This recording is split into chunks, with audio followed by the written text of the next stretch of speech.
मैं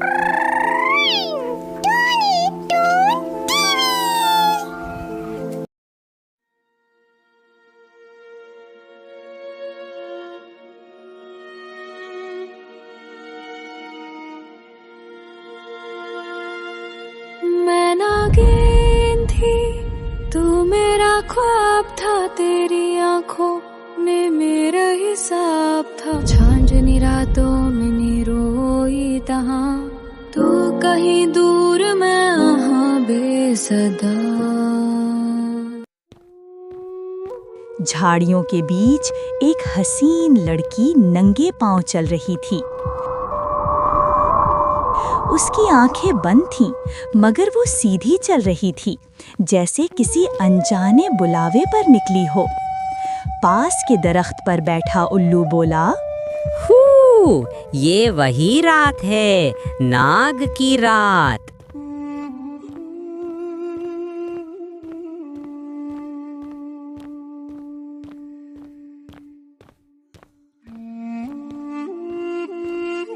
रुक जा बेटी, कहाँ जा रही है तू?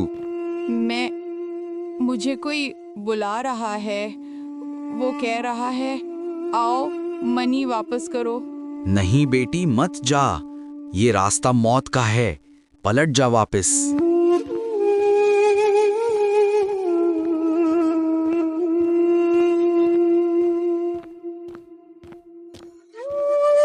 बाबा ने आसमान की तरफ देखा और बोला, लगता है फिर वही कहानी दोहराई जा रही है। नागिन का जन्म हो गया है। आओ नेतारा नागिन, आओ, आखिर तुम आ ही गई ना। मैं कब से तुम्हारा इंतजार कर रहा था। मैं नागिन थी, तू मेरा ख्वाब था, तेरी आंखों में मेरा हिसाब था। झांझनी रातों में नी रोई तहाँ, तू कहीं दूर मैं यहाँ बेसदा। लड़की के कदम खुद ब खुद रुक गए और चौंक कर बोले, ये मैं कहाँ हूँ?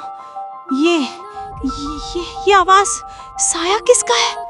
नतारा नागन, मैं हूँ तुम्हारा साथी। ये सुनते ही लड़की बेहोश होकर गिर जाती है।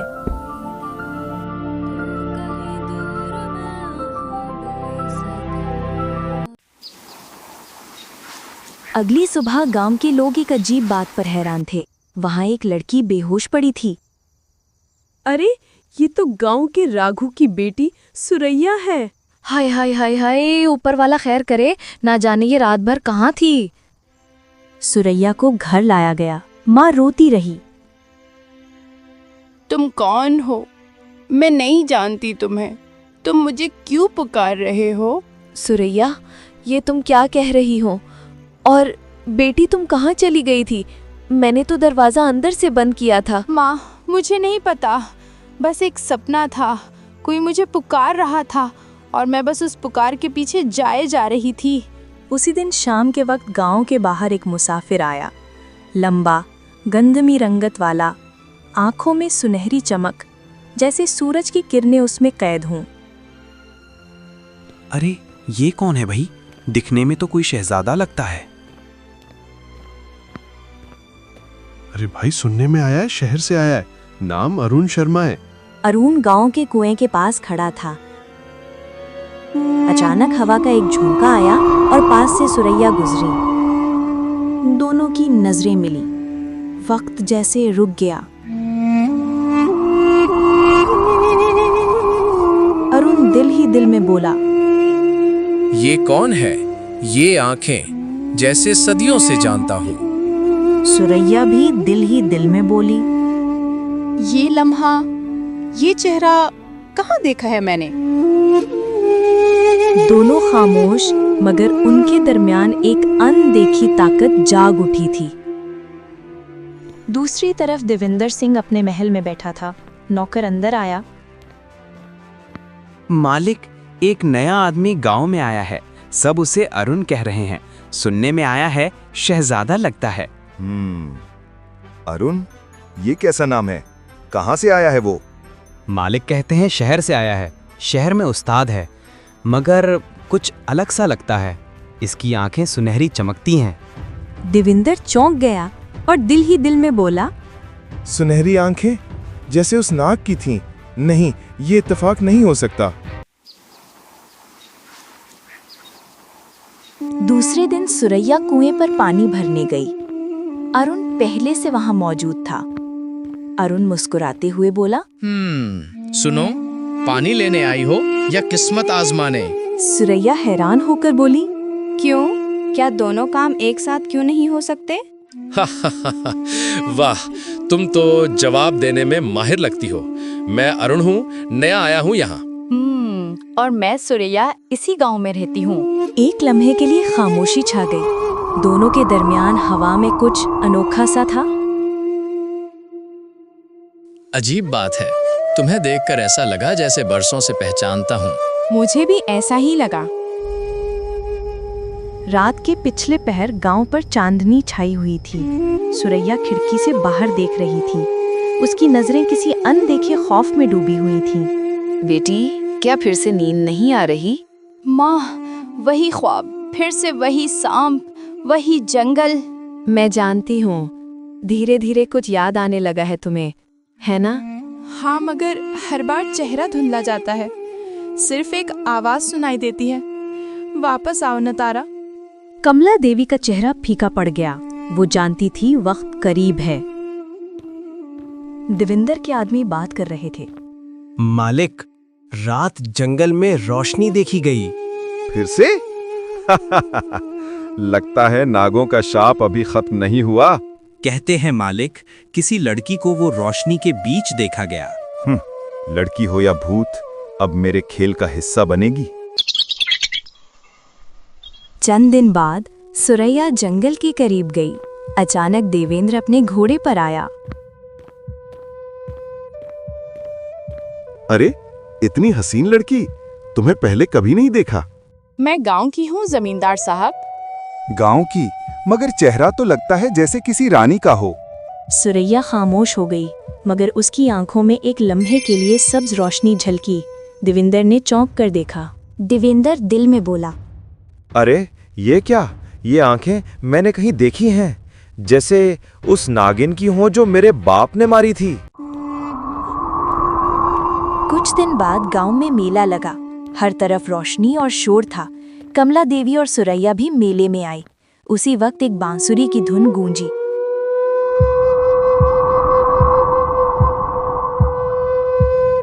सुरैया के कदम खुद ब खुद उस धुन की समत बढ़ने लगे। वो एक कोने में पहुंचकर रुकी, जहां एक लड़का अरुण आंखें बंद किए बांसुरी बजा रहा था। सुरैया के दिल में जैसे कोई बिजली सी दौड़ गई। वो आहिस्ता से बोली, अरुण, तुम, लेकिन ये धुन तुम्हें कहाँ से मिली? पता नहीं, बस जब भी ये धुन बजाता हूँ एक चेहरा दिल में उभरता है, जैसे कोई मुझे बुला रहा हो। सुरैया का चेहरा सफेद पड़ गया। एक लम्हे को उसकी आंखों में सब्ज रोशनी झलकी। अरुण ने देखा और चौंक गया। ये तुम्हारी आंखें अभी चमक गई थी।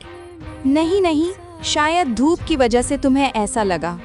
नहीं, मैंने साफ देखा था, जैसे किसी नाग की आंखों की चमक हो। तुम क्या जानते हो नागों के बारे में? बस इतना जानता हूँ कि मेरे ख्वाबों में एक नागिन आती है, बिल्कुल तुम्हारी तरह। शायद किस्मत हमें धोखा दे रही है, या शायद वो हमें कुछ याद दिलाना चाहती है। सुरैया ने नजरें झुका ली और धीरे से बोली, अगर ये धुन तुम्हारे दिल में बार बार आती है तो इसे कभी मत रोकना। शायद इसमें तुम्हारा माजी छुपा है या मेरा अंजाम। अरुण दिल ही दिल में बोला, तुम कौन हो सुरैया? मैं क्यों तुम्हारी ओर पीछा चला आता हूँ? मैं वो हूँ जिसे खुद भी याद नहीं कि मैं कौन हूँ। देवेंद्र के महल में एक बूढ़ा तांत्रिक आया, वही जिसने बरसों पहले राजन सिंह को नागमणि दिलाई थी। देवेंद्र, नागन का जन्म हो चुका है। क्या? क्या बकवास है ये? बकवास नहीं, हकीकत है। वही लड़की जिससे तुम मिला था, सुरैया, वही नितारा नागन है। और जिस लड़के पर तू शक कर रहा है वो उसका नाग अरुण है। तो क्या मतलब वो दोनों बदला लेने आए हैं? हाँ, तेरा वक्त खत्म होने वाला है। अगर तूने नागमणि वापस ना की तो नितारा का जहर तेरे खून में बह जाएगा। कल रात सुरैया को पकड़कर महल ले आओ, मुझे उससे अकेले में बात करनी है। देवेंद्र के आदमी महल में सुरैया को लेकर आए।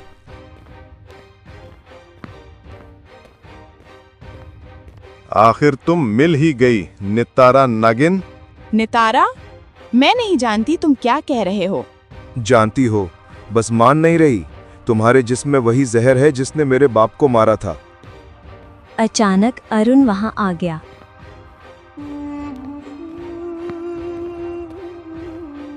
देवेंद्र, सुरैया को हाथ लगाया तो अंजाम वही होगा जो तुम्हारे बाप का हुआ था।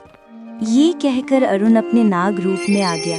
उसी लम्हे सुरैया के बाजुओं पर सुनहरी खाल उभरने लगी। देवेंद्र खौफ से बोला, ये क्या हो रहा है? अब याद आया नितारा, हम कौन हैं? सुरैया की आंखों में आंसू और जहर दोनों चमक रहे थे। हाँ, मैं नितारा नागिन हूँ और तू अरवन नाग, और ये हमारा दुश्मन है देवेंद्र। अब तू खून के आंसू रोएगा। हमने मरने से पहले वादा किया था, हम बदला लेंगे अरुण, और अब वो वक्त आ गया है। तेरी मौत का वक्त आ गया है।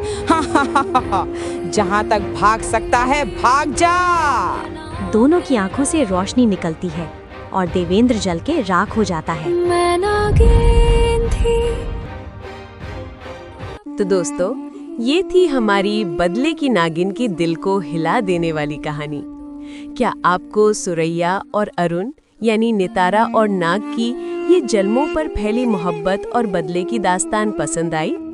क्या आप भी महसूस कर सके कि उनके ख्वाब, उनके एहसास आहिस्ता आहिस्ता हकीकत बनकर सामने आ रहे थे? हमें कमेंट में ज़रूर बताएं कि आपका पसंदीदा मंजर कौन सा था। पहला इत्तेफाकिया मिलना, या वो लम्हा जब उन्हें अपना पिछला जन्म याद आया, या वो वक्त जब वो दोनों एक होकर बदले की आग में खड़े हो गए। अगर ये कहानी आपके दिल को छू गई हो तो प्लीज़ एक लाइक ज़रूर करें, अपनी राय कमेंट में लिखें, और हाँ, अगर आपने अभी तक हमारा चैनल सब्सक्राइब नहीं किया तो फौरन कर लीजिए। साथ में बेल आइकन दबा दें, क्योंकि अगली कहानी और भी मज़ेदार होने वाली है।